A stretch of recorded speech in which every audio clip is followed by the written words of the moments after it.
और जहाँ तक सवाल है, देखिए इलेक्शन कराने का, तो इलेक्शन तो कराने की अपनी प्रक्रिया है, तरीका है, और फोर्सेस डिप्लॉय किए जाते हैं।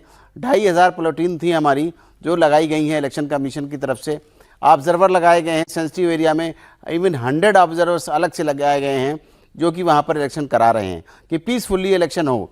लेकिन अब छोटी मोटी घटनाएँ देखने को मिल सकती हैं, लेकिन हाँ उन पर कंट्रोल पाया गया। वो हिसाब ख़त्म हो गया जो याद होगा आपको पिछली बार कि 40 लोग मारे गए थे इलेक्शन के दौरान, और जिस तरीके से वहाँ पर उनको डराया धमकाया जाता था। आज हमारे वोटर डर धमक नहीं रहे, जिसकी वजह से आप परसेंटेज आप वोट देख रहे हैं।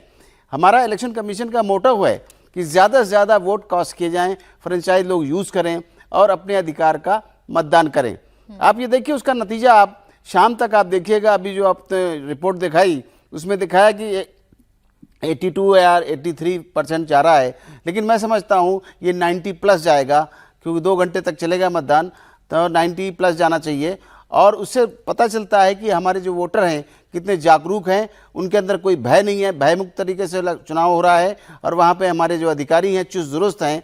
हाँ, एक आध घटनाएं जो अभी आपने दिखाई वो तो हो सकती हैं, माना जा सकता है, लेकिन इतना बड़ा चुनाव है। जिस बंगाल में बम धमाके और मर्डर हुआ करते थे, वहाँ ना तो कोई मर्डर हुआ है शाम तक आप देखिए, और ना ही किसी तरह की कोई वारदात ऐसी हुई है, गंभीर वारदात, ना किसी के पास बम चले हैं, ना बंदूकें चली हैं, ना कुछ हुआ है। वो एक पीसफुल हुआ है। और जो छोटी मोटी धक्के मुक्के की घटनाएं हुई वो तो मैं मान सकता हूं, लेकिन हाँ उनको भी कंट्रोल किया गया है। ये है प्रशासन इलेक्शन कमीशन का। सेकंड फेज में चुनौती और बड़ी है। सेकंड फेज में कैसे कंट्रोल होगा, या फर्स्ट फेज की तरह ही तस्वीरें देखने को मिलेंगी, इस पर सभी की निगाहें रहेंगी। लेकिन अनुराग भदौरिया जी, 2 बातें हैं। एक तो चुनाव आयोग की पीठ थपथपाई जा रही है कि चुनाव आयोग ने अच्छा काम किया, भाई हिंसा रहित चुनाव हो गया।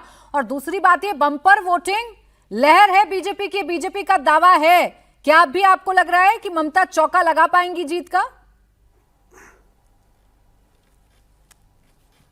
देखिए 2021 की घटना अगर आपको याद हो तो 2021 में भी 82% वोट पड़ा था, और बीजेपी बोल रही थी क्या पता आपको, होलो रे 82% होलो रे एबार আমরা চলে আসবো। रिजल्ट आया तो की होलो रे, बीजेपी गेलो रे। बीजेपी हार गई वहां पे, और टीएमसी ममता दीदी आ गई। फिर अभी यही कह रहे हैं बीजेपी के प्रवक्ता, अरे परसेंटेज बोल लो रे 82 होलो रो আমরা চলে আসবো। रिजल्ट आएगा बोले रे दीदी आवार चले लो, আমরা आवार दिल्ली वापस चले जाए। तो आपको तो दिल्ली वापस आना है, वहां कुछ होने वाला नहीं है। परसेंटेज वहां हमेशा ही इतनी हाई रही है, 82, 83, 84, 85% वेस्ट बंगाल में हमेशा पड़े हैं, कोई नई बात नहीं है। लेकिन ये तो बस परसेंटेज बढ़ा नहीं, होलो रे हल्ला मचाने लग गए। पता चल जाएगा रिजल्ट में कि होलो रे और कोथाय गेलो रे, दिल्ली चले गेलो रे, दिल्ली चले जाएंगे आप, वहां पर कोई जगह ही नहीं होगी। एक बात। दूसरी बात, बीजेपी की हालत देख लीजिए क्या है। जहां बीजेपी की सरकार है वहीं विपक्ष ऐसी भूमिका निभाते, रैली निकालते हैं। बताइए, जहां जहां बीजेपी की सरकार मैंने देखा है रैली निकाल रहे थे। महाराष्ट्र में रैली निकाली, उत्तर प्रदेश में रैली निकाली, दिल्ली में रैली निकाले। बताओ यार, सत्ता इनकी, सरकार इनकी, और रैली निकाल रहे हैं। अरे प्रभु, महिला आरक्षण में रैली निकाल रहे हो, हमारा आरक्षण देना है तो आओ दो ना, 543 सीटें आओ दो, 33% रिजर्वेशन। नहीं देने को तैयार, रैली निकाल रहे हैं। अरे सत्ता में हो कि विपक्ष में हो, पहले जनता को ये तो बताओ प्रभु कि हो कहां पे।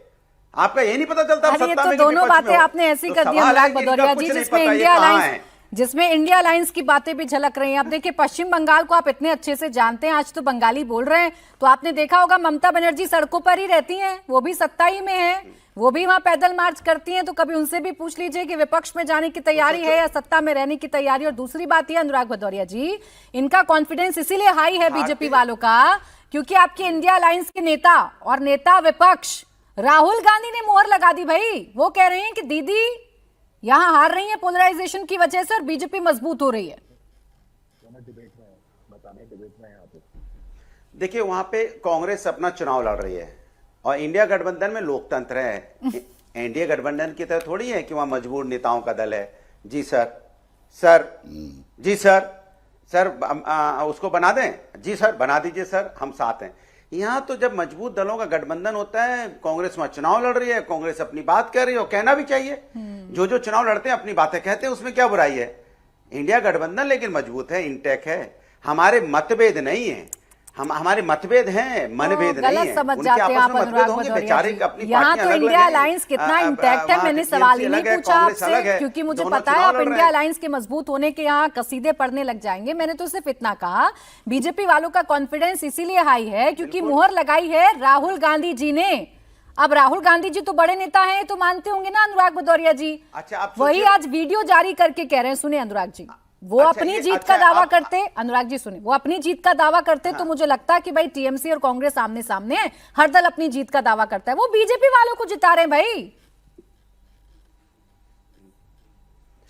अब आप सोच लीजिए कि बीजेपी वाले किस बात से खुश हैं। उनको लगता है विपक्ष के नेता ने कुछ बोल दिया, यही मेरी जड़ी बूटी मिल गई, अब इसी से मेरा थोड़ा सा सांसें चलेंगी, शायद कुछ इससे मिल जाए। अरे प्रभु, काम किया होता तो आपके दूसरे नेताओं ने क्या बोला उसकी जरूरत नहीं पड़ती, आपका काम बोलता। आपके तो कारनामे बोलते हैं, आपका तो धर्म की राजनीति करना, नफरत की बात करना। आप तो ऐसा बोलते हो, दुर्गा पूजा जब से बीजेपी वहां एक्टिव हुई तब से दुर्गा पूजा शुरू हुई, काली पूजा शुरू हुई, सरस्वती पूजा शुरू हुई, उसके पहले दुर्गा पूजा होती ही नहीं थी। आप जब से गए तब से दुर्गा पूजा आप करवा रहे हो, आप जब से गए तब से वहां दुर्गा पूजा और ये जो रामनवमी में जुलूस चलें, में इस छोटा तरह का जवाब पंगा लेती हूं। होने लगा जो पहले कभी नहीं चलें, होता था। ठीक है।